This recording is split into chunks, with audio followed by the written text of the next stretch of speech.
Hey,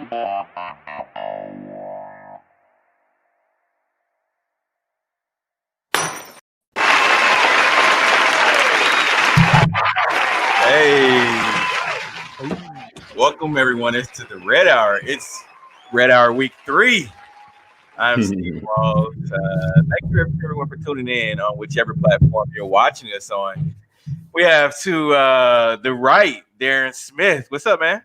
Not much. I feeling good about my pick last night. How about you, Steve? Oh yeah. So that's where you started today, huh? Hey, man! I'm coming with all the smoke, especially after your prediction yesterday. You know I'm coming for you, my friend. No, but wait a minute. Wait a minute. We're gonna come back. We're gonna circle back to that. But Q, what's up, man? How are you? Man, I'm good. Now, circling back to what Darren just said, you're gonna have folks out here thinking that I didn't have the Chiefs to win. Well, somebody said you had the Chiefs. They had the Chiefs winning 27-31. Last time I checked, that's just a backwards way. I don't know. Maybe that's a Raytown High School type of thing where say you pick the loser to be the winner, but you give them the first side of the score. See, that ain't how we do things. You No, had 31-27 Ravens. You just try to do it backwards and nah, give it the man, odd. no. So let me pull out the tape now. Let me pull Q, out the tape we can't on let you. him disrespect us like that, man. Talking about I went to Raytown High School. I I'm went Yeah, sorry. I caught Whatever. that part. yeah to the Yeah, Center High School. yeah, Oh, Just Jesus. put some yeah, respect on our name. yeah. Let them know you have all your teeth, Steve. That's right. One Hey, five. all that hey, all that being said, again, you picked the Ravens, I picked the Chiefs. They're 12 games in a row on their way to 19-0. Life is good Uh, right now. okay. But it's Victory Monday, fellas. It is. Or, sorry, Victory Tuesday. Or can we say it like LeBron? Like LeBron says, Taco Tuesday. It's Victory Tuesday. Chiefs fans are excited, man, because coming into yesterday's game, of course the Chiefs played out east in Baltimore. If you're from the East Coast, or to us it's just Baltimore, but they went out east yesterday and got the W. Monday Night Football, Chiefs 34, Ravens 20. The first drive by the Ravens, I know, had a few Chiefs fans nervous. It was the first drive, and the defense had the bend but don't break attitude, man. They held them in the red zone. Q, what was your thought going into yesterday's game? My thought, it kind of changed from last week because I had a feeling the game would be a blowout, much less is what it was. But I wasn't really sure which team would start off, but I knew the team that started off the fastest would be the team that kind of loses that momentum. But even in that, it didn't feel like the Ravens ever got any momentum. And for whatever reason, the coordinator over there, the OC over in Baltimore, he wanted to be predictable. And it seemed like the Chiefs defense knew exactly what they were going to do, when they were going to do it, and in what situations. And part of that, I take my hat off to Eric Bieniemy. Coach Bieniemy he outclassed Greg Roman on the other side. So it's just, you know, I knew it wouldn't be like a shootout, but I didn't expect one side to really get outclassed the way it was. So Yeah, and when you talk about Eric Bieniemy, we got a chance to see a lot of you know the thing about what fans and pundits have to say is that, hey, this is Andy Reid's thinking. Andy Reid's drawing up all these plays. He's the master no, guy. However, no, I think it's more of a collective. no, They don't give no. Eric It's Bieniemy the his rites of passage that he's earned, so to speak. yeah. And Darren, when you were watching that first drive by the Ravens, what was going through your head? To be quite honest, I was sitting there thinking, well, they were kind of marching down the field with a little bit of ease, but once the defense was able to hold them and forced them to kick a field goal. To me, that was the first time I was like, I said to myself, man, the Chiefs are only down 3-0 versus 6-0 or 7-0 against the team. I'm like, okay, I like where this could possibly go because I didn't have any doubt that the Chiefs would be able to score, score on their opening drive. But it was just going to be a matter of whether or not they're trailing 6-0 if they missed the extra point, or 7-0.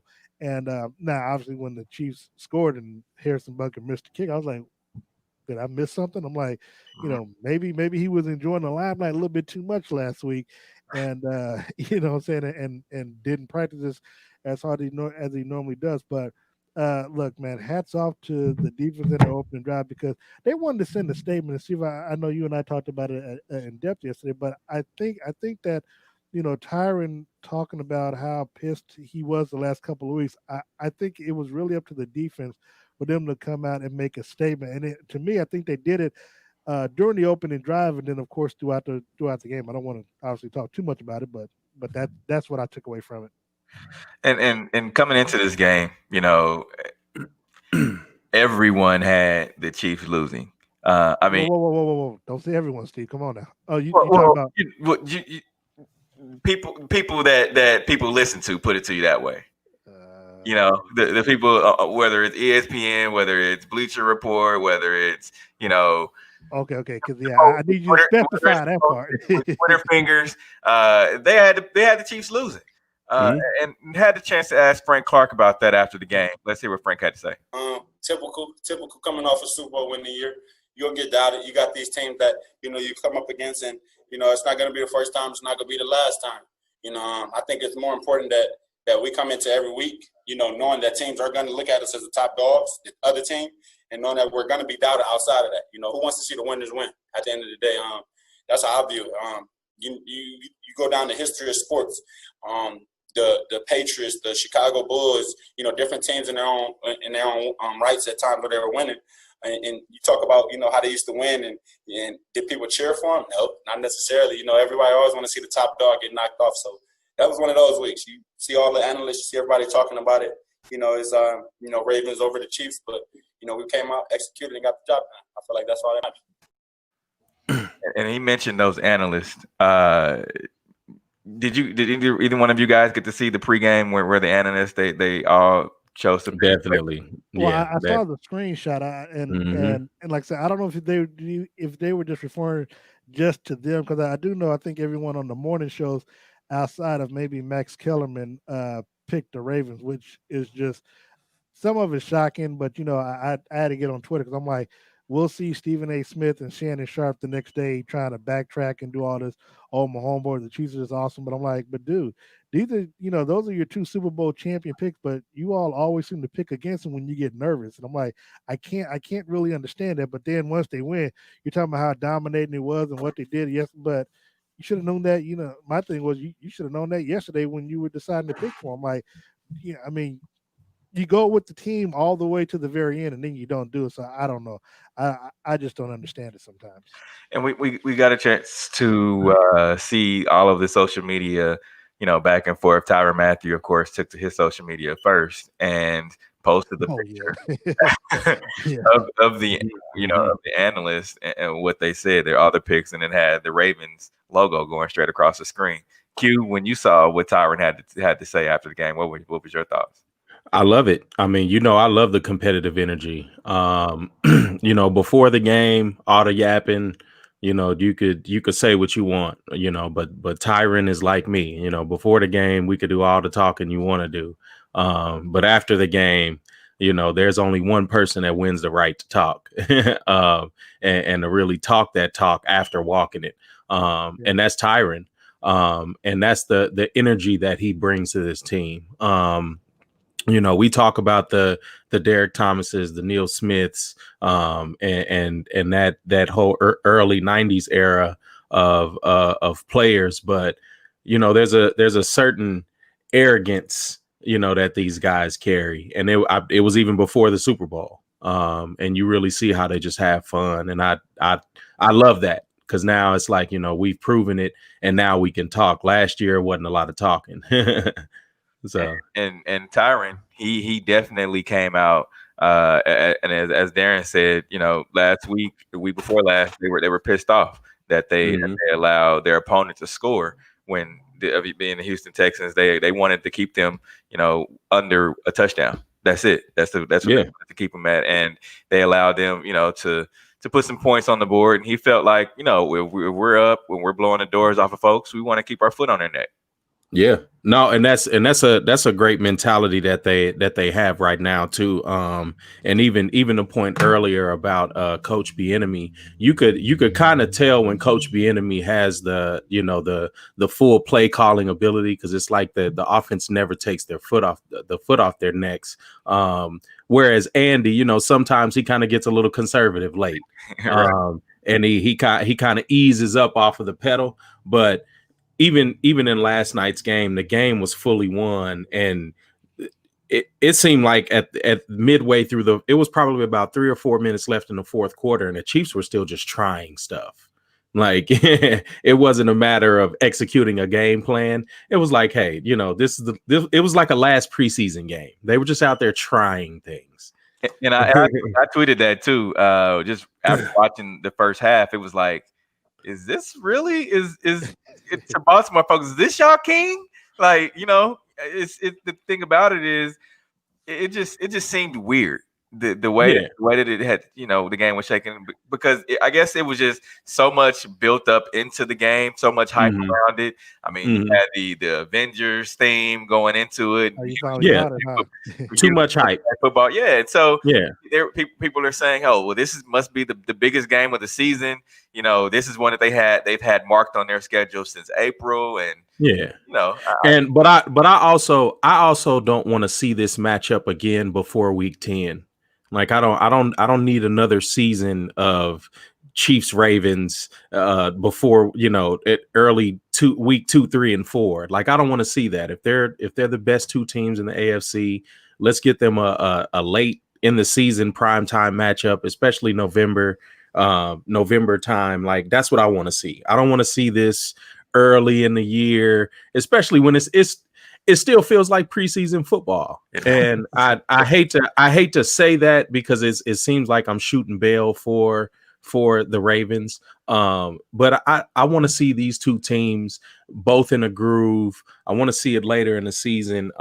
Because they talked about it like it was going to be Chiefs Rams 2017, and this didn't even I mean 2018. Like this didn't even come close to that. Like it was embarrassing to watch. Well, I'll say this, and Steve, I know we talked about on the show yesterday. I told you what the Chiefs were going to do and what they needed to do to make sure they won the game, and that was turn Lamar into a quarterback instead of a running back in that game, and that's what they did.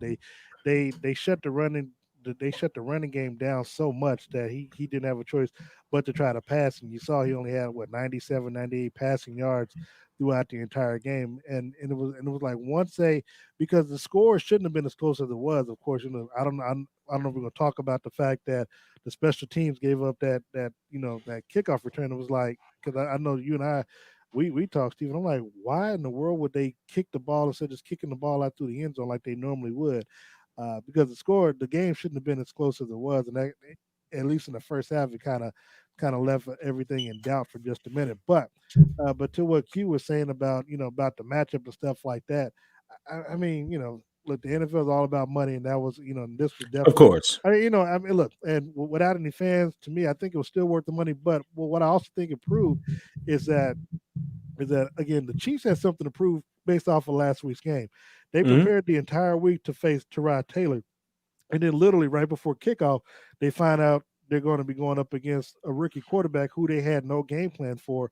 And so they looked the way that they look, and the game went overtime because you're pretty much throwing out your game plan for what you did with Tyrod Taylor. Now you're literally coaching on the fly, trying to coach against, because at the same time, the Chargers also kind of coaching on the fly as well, because they're doing the same thing. So, yeah, and so right there, right there becomes a battle of X's and O's and just fundamental football. Where hey, make the tackle, don't and don't try to go off sides or false starts. And so that's why the game looked so sloppy last week. Now you're coming into this game, you know what the team is going to try to do.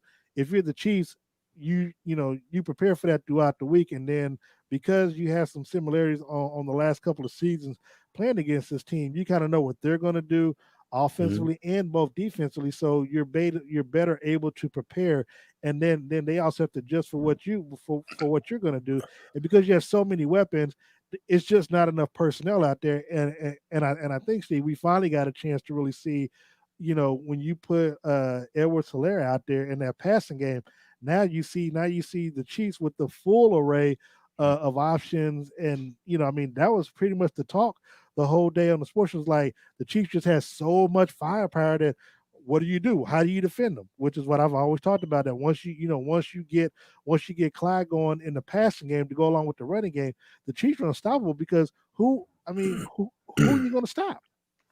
Yeah, and that's like the tough thing. You made the point about them kind of abandoning the run. It was the same thing they did last season.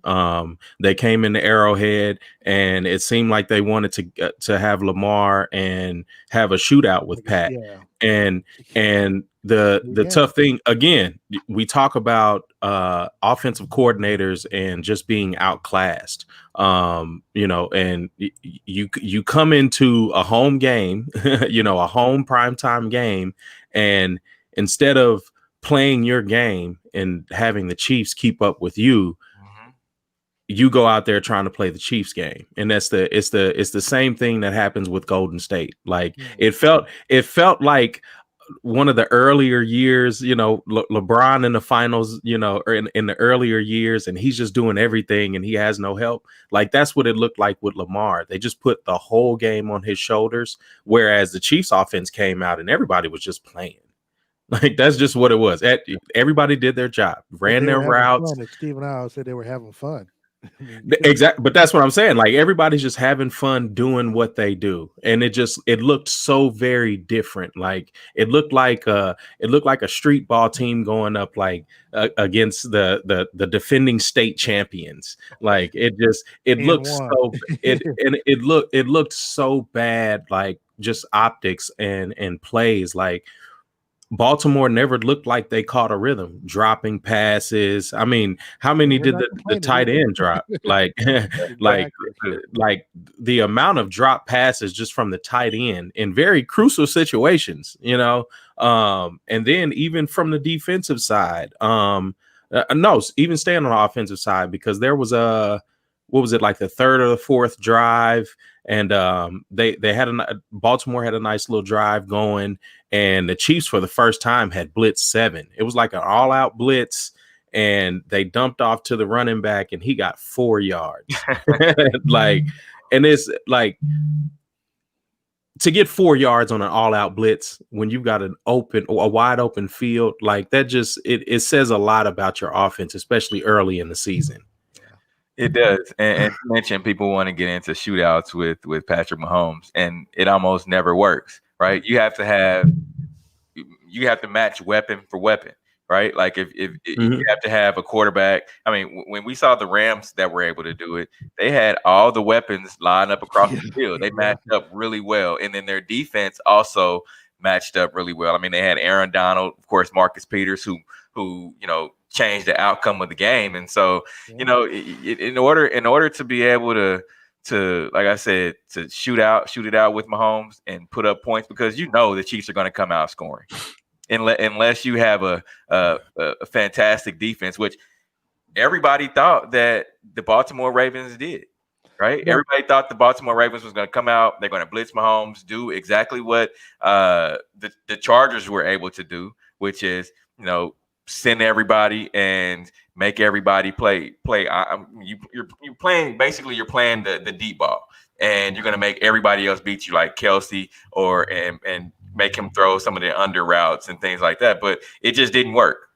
Well, Steve, and as you mentioned, again, we talk about so many shows, but Patrick was able to. They came out and they were able to stretch the field and at least threaten it with Tyreek and McCole. So now, because you've proven that you're able to get it deep with Tyreek, now you got to respect that. So now the underneath is open as well, as you said. And then of course, if you try to blitz, I think he was like 10 out of 12 or something, or 11 out of 13 last night against blitzes from the Baltimore Ravens, and I think he had 3 touchdown passes, and of course, him running on the ground as well, running a touchdown as well. I mean, but as you said, Steve, because they have so many weapons, and you can only account for so many.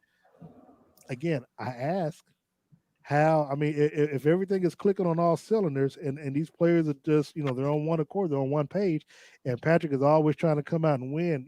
And again, yesterday was a day because of how the buildup was. Mm-hmm. We knew then that Andy and Patrick and them were going to try to make sure he had a big statistical night as well to kind of prove all doubters wrong. I mean, and look, I hate to harp on it, but tell me, how can they be defeated if they keep this thing up? Minus injuries. Well, I mean, they can be defeated. Like, let's not look at this as a team that can't be defeated. Last night, I think we saw both sides clicking on all cylinders. But then you have those weeks where all sides aren't clicking on all cylinders. You can have them weeks where you can be bested by an unlikely opponent. I mean, look at the Saints. They get dusted by the Raiders, like totally unexpected. But then a lot of the times you don't see that Raiders team when they come to Kansas City.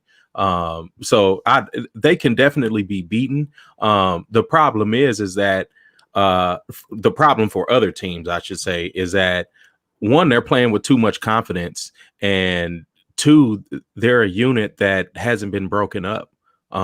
Everybody for the most part is healthy and there. But the defense is playing so well that their weak points they don't stick out like a sore thumb like they did, that 2016, 2017, like a lot of those years, you want to go back as far as what Phillip Gaines and, even all of those guys. But the only thing I gotta give you that is that they didn't have the offense that they have though. So I mean, it's different. No, yeah, that they definitely didn't have the offense, and that's the scary part of this team is that now they've covered up that weak spot. Like, you guys were even wondering back when Alex was still playing here, like, what's up with the defensive coordinator? Like, why can't we move from this zone defense? And that's what the Chiefs did last night. They just kind of played 4 across with the safety on top, and just they dared them to do anything. And they 4 or 5 man pass rush probably 70% of the game. I don't know the exact stat, but they really never sent more than 5 blitzers. And Baltimore just couldn't handle them like at all. And it was disappointing. Like, and once again, we want to welcome everybody into the Red Hour on this Victory Tuesday.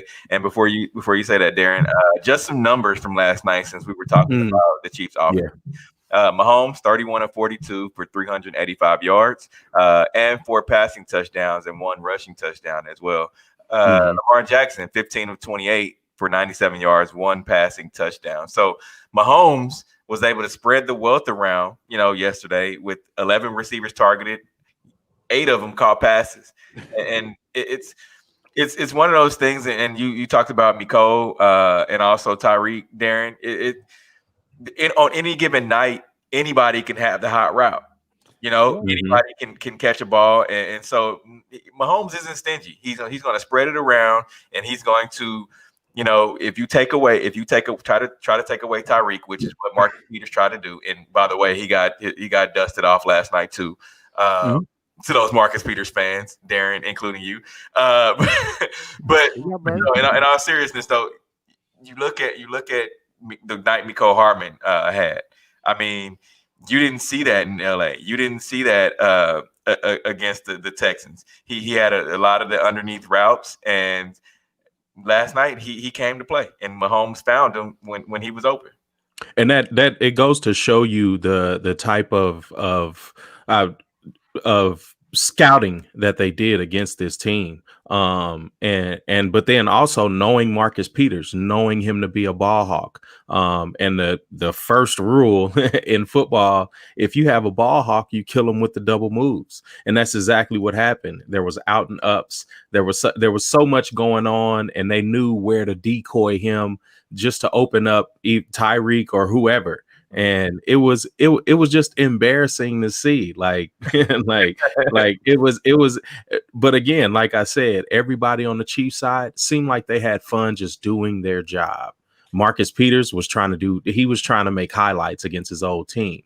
And that, I mean, he was worried about everything else but his assignment, and it showed. Darren, when you saw that ball, that deep ball, when Tyreek caught it over Peters, that was sad. hell of a That package. was But I knew that's the but we said it yesterday. I said the matchup to watch out for. We were wondering whether or not they were going to try to line Tyreek up against Tyreek, and I mean, hell, I knew what the outcome of that was going to be, because you're going to try to man up against them. Tyreek's going to win that 5-7 days out the week. To me, to be honest, the thing that last night's game proved the most was that Baltimore is not built to come back from behind. The problem is that they get up on opponents so early and so often that they never really had to worry about coming back from behind. It wasn't until, obviously, as we saw in the playoffs against Tennessee last year, and then of course again the Chiefs when the Chiefs beat them in week number 3 last year, that's what happened. They got to be 2-3 touchdowns behind, and then of course you had to come out of running and then trying to throw your way back. And then even though Lamar Jackson to me is a good enough passer, his receivers, but to me he's a good. They're not elite. Well, yeah. See, they don't have the wealth of talent that Kansas City has on offense, and that's one thing that we got to joke about with Andy. You've got so many weapons on offense. Like, well, damn, how do you spread the ball around? But see, I was asked on Freddie Coleman's show last night, well, Darren, when you got so many weapons, do players get just? The thing is, they care about winning. They like and respect you so much off the field that they just want the best for you. So now, granted, to me, I think come week 14, 15, 16, 17, they'll worry about stats and stuff then. But early on, look, man, they have to me a goal in sight. That's to become a dynasty. That's to get home field advantage. Patrick, I think they said it during the game last night that Patrick felt that this game was a must win for them, because if you feel like you're going to be facing this team in the playoffs, you want to be the one that has the edge over them, the home field edge, where they have to come to you versus you have to travel back to them. So you want to win that head-to-head matchup. So if it comes down where you have the same record at the very end of the season, you have the one loss against them, and then they have to come to you versus you going to them. Plus, you get a bye week. So if they end up with the best records. So that's what I got out of that, especially with the way that the team played. Steve, like you said, he passed the ball to 11 different people.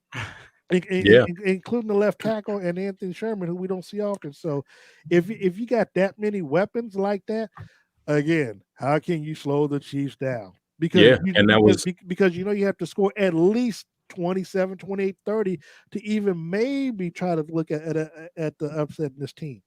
Yeah, and I think the tough thing that they had also was that early they waited to figure out what the Chiefs were going to do.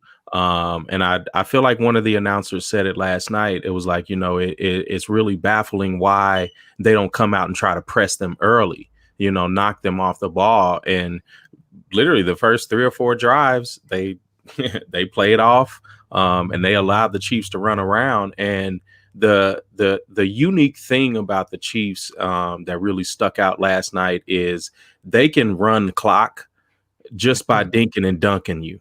They don't have to run the ball to run the clock. Like, they can literally dink and dunk you, and they just out design them. But again, we're talking about a Baltimore team that it just looked very old last night. It looked like we were watching a game plan from Blue Chips. I mean, not Blue Chips, but Varsity Blues. Like, it looks like we were looking at that type of game plan where we're just going to 3 yards in a cloud of dust, and then on defense we're just gonna overpower them on the offensive line, and they never did that. Like, seems like the Ravens, as much pressure as it looked like they were getting, like, Pat never looked rattled. And he always had people around his feet and in his face, and he had hands going around. I mean, Calais Campbell did a good job. And Derek Wolfe kind of, but he really wasn't the star that you would expect. But it was just wild seeing how they just got manhandled like that almost in every phase of the game outside of that punt return. We're going to take a quick break. Coming up, we're going to look at Mahomes. He set a milestone last night. We'll be right back. Yeah. This is the Red Hour.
Back in on the Red Hour, fellas. Victory Tuesday.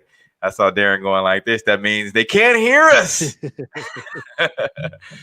Fellas, the Patrick Mahomes was able to achieve a milestone last night. Darren, talk a little bit about this because I know this is one that you have been following for a little while now. Yeah, Patrick, is the youngest and the fastest quarterback to get to 10,000 passing yards, and he did it in 33 games. We thought he could have gotten it last week.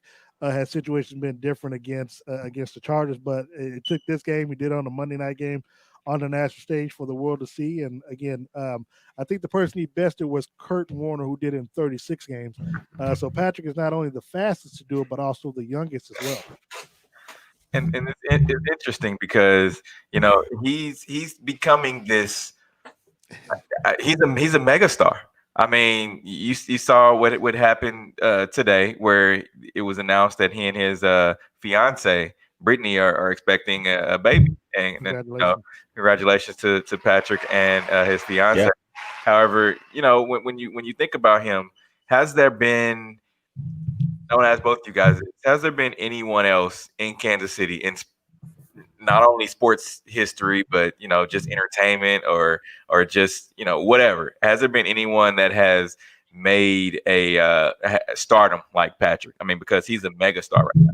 I mean, I would say LJ was on his way because Priest Holmes really kind of opened that door and really shined the light on the team, especially in that Vermeil era. And LJ was on the way. But he had his issues. But are you talking more about success on and off the court or on and off the field? On off the field. I think he's talking about from a pop culture stance.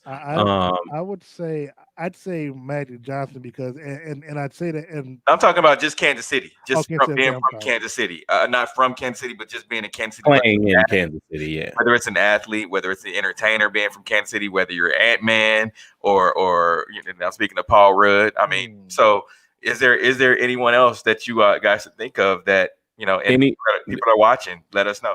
Anybody close would be a Royal. You would look at a George Brett. You would, yeah.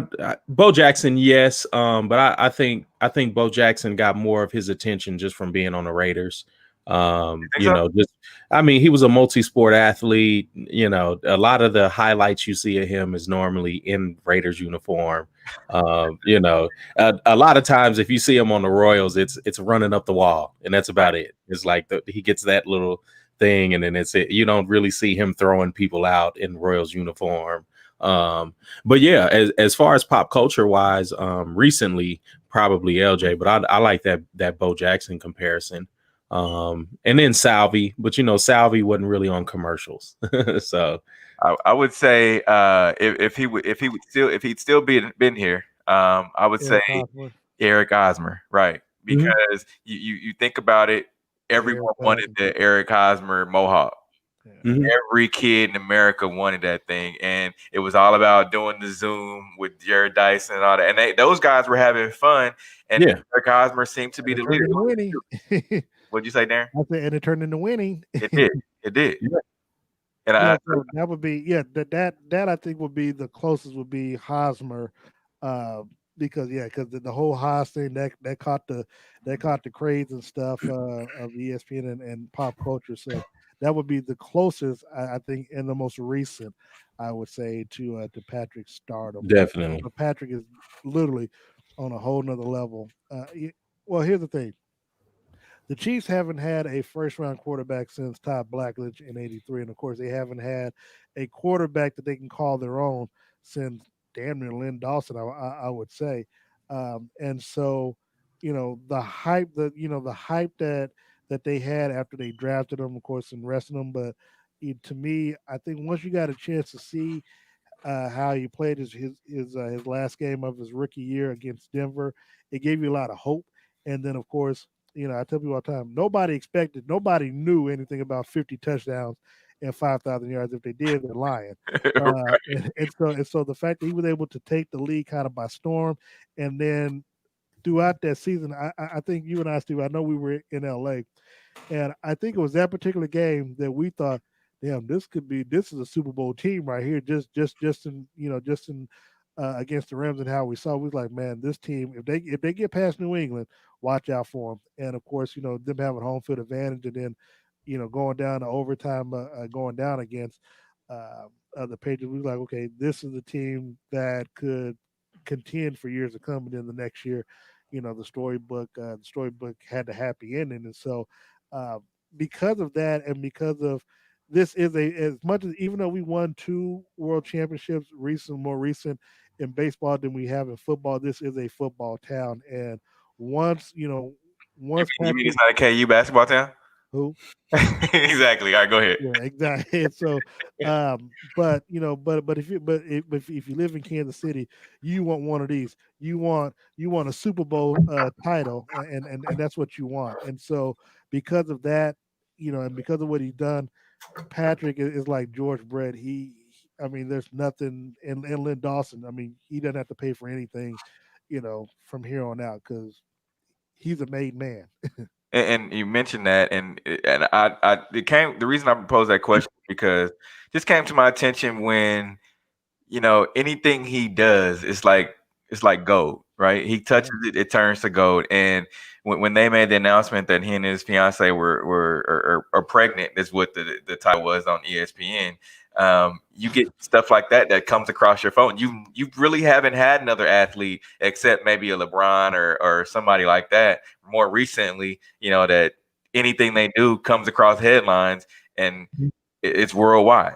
Yeah, like when the hell does his fiance get headline news on ESPN? Like 2020 is just all messed up. We could say Antonio Brown had that little moment where everything he did. And I wouldn't say we haven't. Not no baby announcement. No, we ain't done that. No. I'm definitely agreeing with that. But I also think there's a lot of players that aren't as open with that. And especially with pregnancy and things like that. Normally they aren't pushing it out there like that. But in seeing that, you understand how much of a product he is to the Chiefs organization. And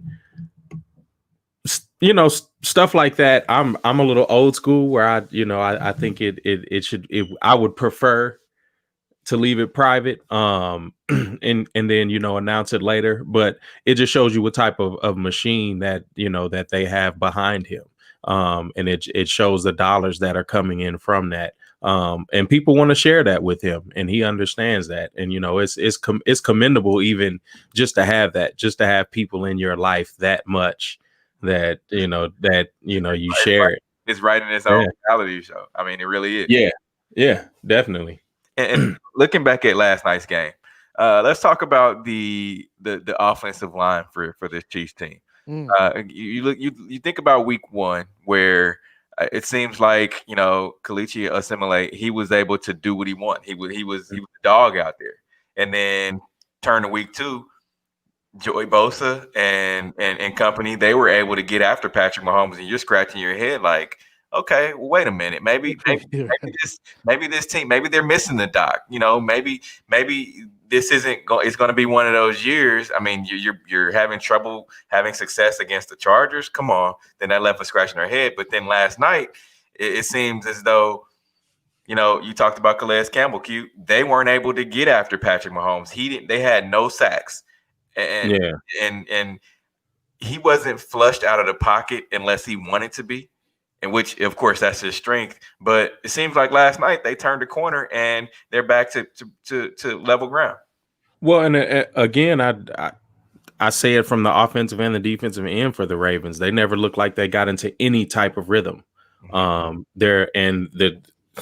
But again, that's a testament to the Chiefs just being on the same page on both sides of the ball and not allowing them to get into that rhythm.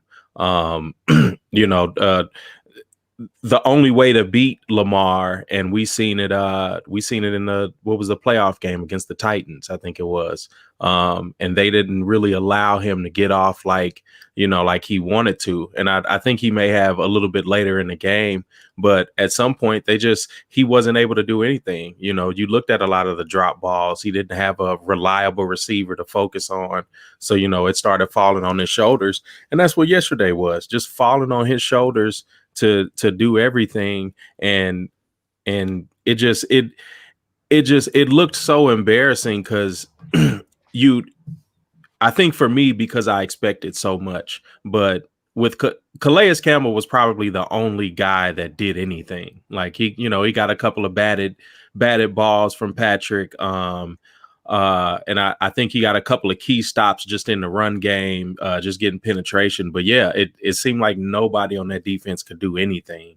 Like even Marcus Peters, and we were hoping for it. Like we were hoping for it. Yeah, we were. And that build up, Darren, we talked about it yesterday. It's like you come into you getting ready to watch the game. You're like, man, what are we going to expect from both these two quarterbacks? I mean, last year it was more of Deshaun Watson, Patrick Mahomes, 1A, 1B, and it kind of left it kind of left Lamar Jackson out in no man's land of, okay, well, why isn't his name being mentioned? You're right. So now and then at the end of the season, he wins the NFL MVP. So it's like, okay, well, Mahomes has now won the Super Bowl, but Lamar Jackson wins the NFL MVP. And so now it's that 1A, 1B. It's that comparison. And so they're throwing that back and forth. And I think that was the narrative that they tried to put out there yesterday was, okay, well, who's gonna win this battle? And of course it was Mahomes.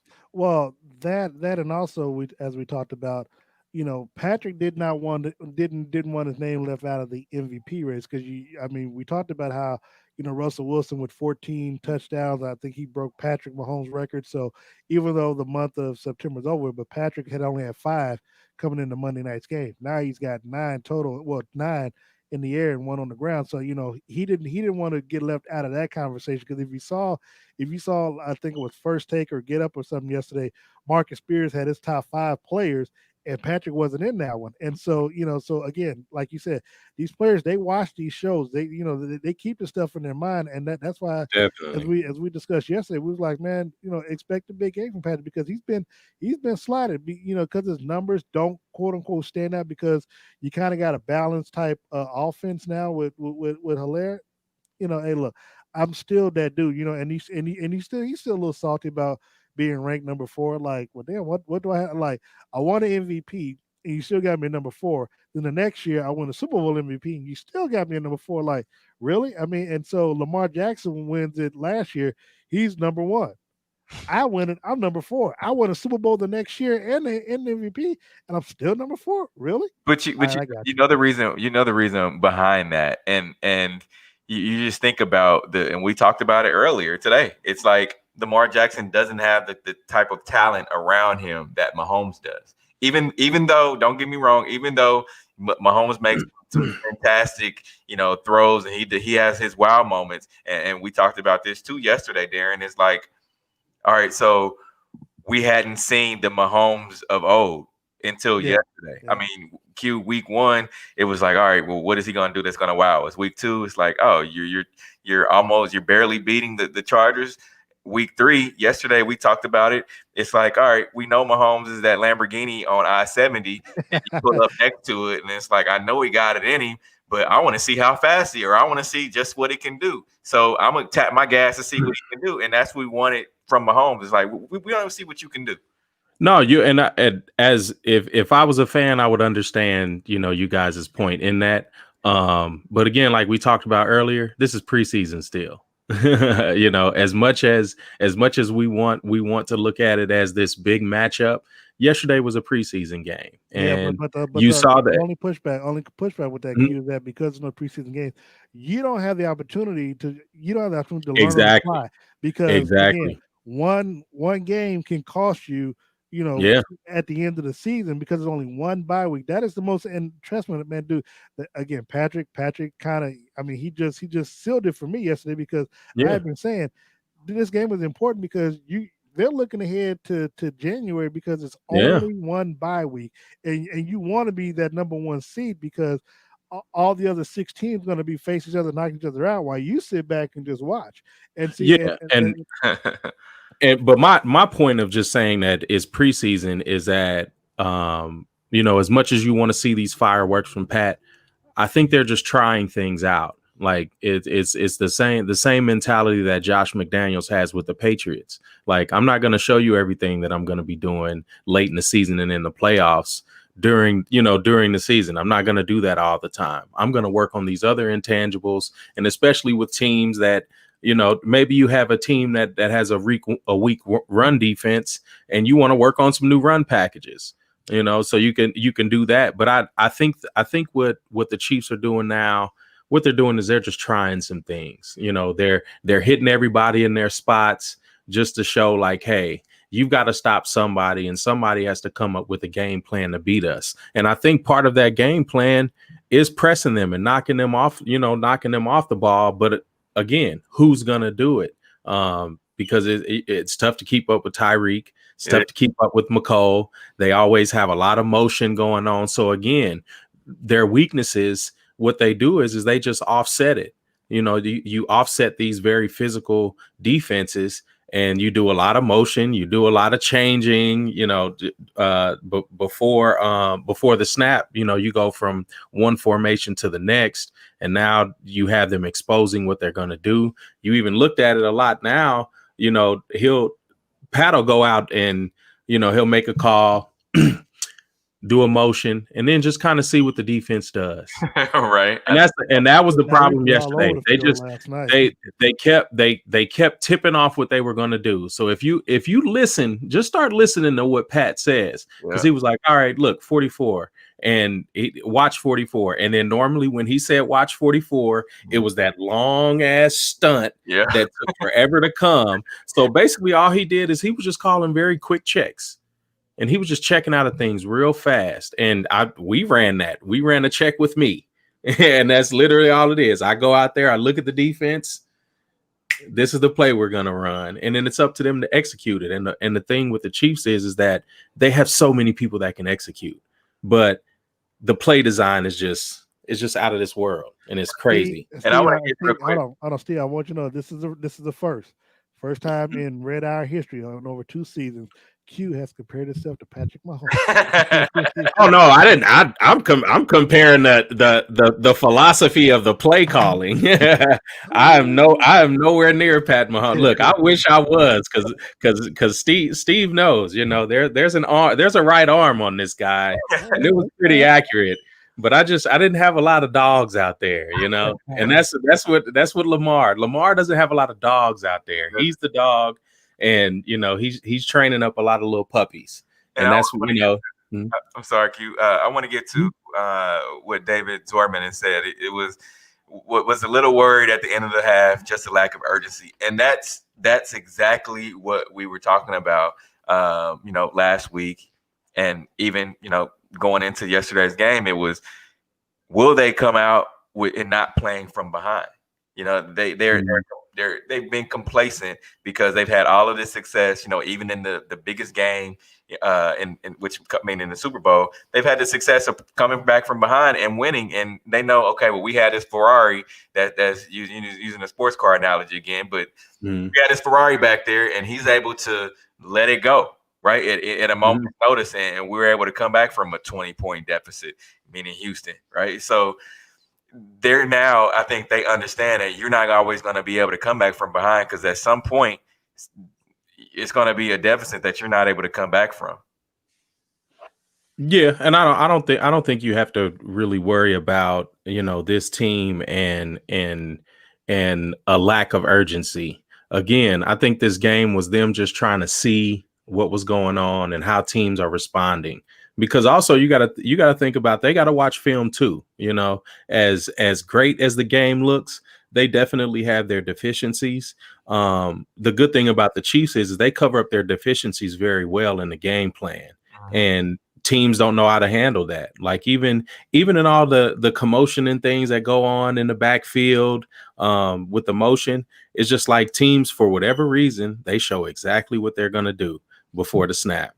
And what was I think it was the what was it, the 06 Jets? I think it was the year they had Revis, but Mark Sanchez I think it was one of them butt fumble years. Yeah. But they had a defense that was so good against the Patriots because they didn't show what they were doing pre-snap. Right. And they waited out right before the snap just to show exactly what they were going to do, and they were very effective in that. And some of those Colts teams were like that too. But it's just, how do you do that now? You have three receivers stacked up on each other, and then you got one guy just running zigzags before the play starts. So it's like right. They're so free in their play calling, the different sets that they run, and they really play situational ball. If they do come out with a script, I wouldn't be surprised if it's about 8 plays and then it's just gone from there. Because their situational ball is just so it's. But again, going back to Andy Reid and his preparedness, he's one of them coaches. But he understands. I think he understands. We talk about it all the time. Andy Reid understands his personnel, right? He knew that people couldn't read defenses before. Coming into the league, he knew that, and so last year, that's why he was able to. It looked like it was a lot of impromptu. It looked like they were just out there playing in the street, playing football, and I think that's why a lot of these guys are having fun. Because they're able to do what they want to do. Like you said, Tyreek, you see Tyreek out there as a scat back, kind of just running around, and it I think it freaks defenses out because they don't know exactly what they're going to do. And looking at the Super Bowl, they did the little shuffle. This Darren's play. They did a little shuffle deal, and now defenses are scared because they know Andy Reid is that mastermind. You mentioned at the start of the show, Q, why didn't they get up, and why didn't the Ravens defense get up and press them? Well, I think they were scared. They didn't want to get beat deep. And but that's the thing. But that's where you go to. Okay, if they're pressing up, then I'm just going to motion these men around. And once you motion them around, now that once the D-back shift or a linebacker steps out, you already know their assignment, and you can tell what they're going for. And it just, again, they were just out strategized, and the Chiefs were pumping on all cylinders. The Ravens had no idea what was going to go on. And in that case, if I'm the owner of this Ravens team, what I'm doing is I'm looking at that game and I'm saying, hey, I need that Eric Bieniemy guy. And I'm teaming him up with Lamar Jackson. And I may add another a receiver or somebody around him. Hey, you guys give me Sammy Watkins too. Somebody, like, give me somebody else. And this offensive Robinson. Anybody. Yeah. Like, you can give them anybody, and they can bring that type of culture to your program, because they don't have it right now. Harbaugh's offensive coordinator, whoever it is, they need to be gone. And if you want to be a contender, like, you need somebody that can fill those shoes. And we have about 5 minutes left in the show. And we're going to get to our picks for Sunday's game. We talked about this Chiefs team. One more thing on the Ravens is that the Chiefs now are doing what the Patriots did to the Chiefs, right? They're doing Mhm. the Ravens what the Patriots did. And Darren, I know you said it. It's that thing now that they're being the big brother to the AFC. Yeah. Yes. And it's time now that they see that, and I think the Ravens understand that because Lamar Jackson was even asked during the Lamar Jackson was even asked if is this a rivalry, right? And he said no. How can it be a rivalry when we've never beat this team? Right. It's like the Serena rivalry with Sharapova.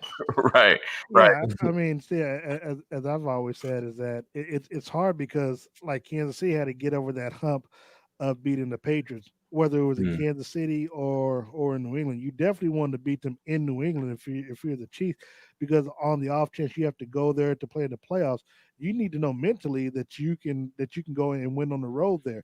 The fact that now Baltimore can't beat Kansas City at home or on the road, the last thing what Baltimore is going to want to have to hope happen is that if both teams make the playoff, that someone knocks the Chiefs off so they don't have to come here or vice versa, because they know that right now they can't beat Kansas City no matter what they do. Baltimore's exposed. Like at the end of the day, they're exposed.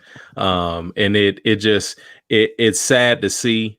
Um, because if you have a team with three receivers and a decent running back, you can hang with them. Like there's not much anybody over there is gonna do. And Lamar is gonna just have to be extra special.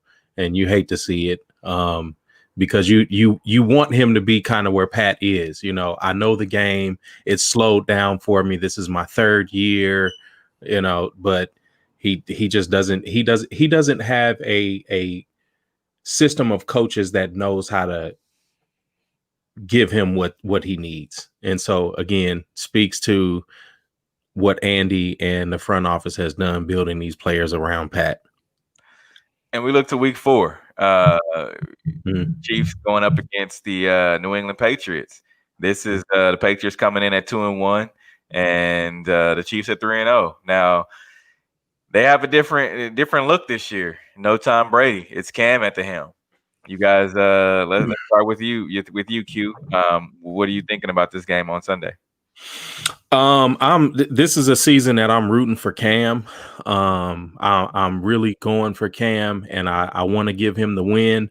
And had the game last night not went how it went, and it maybe came down to a last second field goal, I would give this week to the Patriots. But the Chiefs are playing too well. They're playing discipline. Um, I You really didn't see a lot of dumb penalties, but then you really didn't see a lot of like mishaps. It seemed like they were firing on all cylinders. So I'm definitely giving this one to the Chiefs. But score, I don't know. I may need to look at a few things. But I definitely see the Chiefs putting up at least 20. Darren, yeah, you making that face? What At are your least thoughts 20. about Wow. this game? Ooh, Q, you going out on a limb on that one. At least 20. That's a good one. He almost I led the mean, Chiefs. it's still Belichick, still a good defense. I mean, But still, obviously I got Kansas City winning this. I mean, Cam and them, they did good. I can't take nothing away. He has been a breath of fresh air, and just like Mhm. you are, Q, I'm actually rooting for him as well. I'm not rooting for him this week, Of course. but no. I think Cam right now is definitely in the lead to be comeback player of the year between he and Alden Smith down in Dallas. I think those are the two that could easily, win that trophy. As it relates to Sunday, this is what Steve would call the definition of a trap game, because you come off of a big win against the Ravens that you might be left so high that you forget, hey, you got another team coming up this Sunday. The only thing is, I think it kind of goes down to coaching. I think Andy Reid will have his team prepared, knowing that Bill Belichick and them are going to try to come in and hit them upside the mouth. They'll look and see the mistakes that the Raiders did, but the team, but overall, Belichick knows what he needs to do against his team. But at the end of the day, I just in Mahomes I trust, and until proven otherwise, I got to roll with them.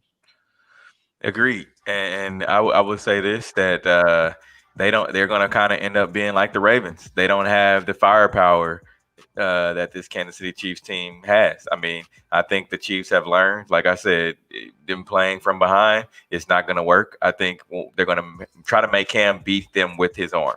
If you sit back and let Cam run all over you, I just I don't see them. I see them having trouble if you let Cam just run the ball.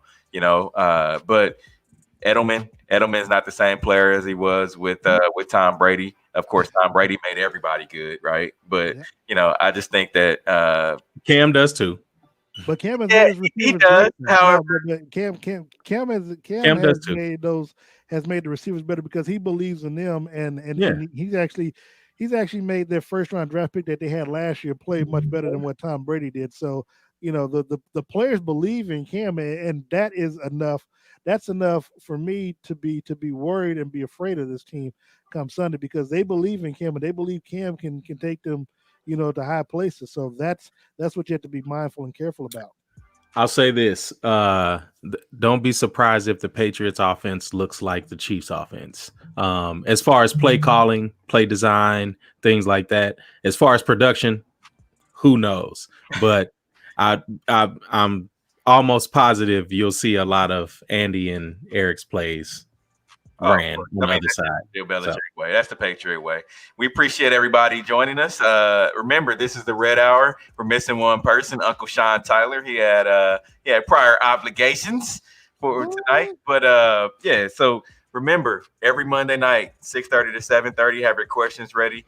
We'll have a special guest with us next week. So remember, Steve Walls, Darren Smith, DJ Q, we are out of here. Peace.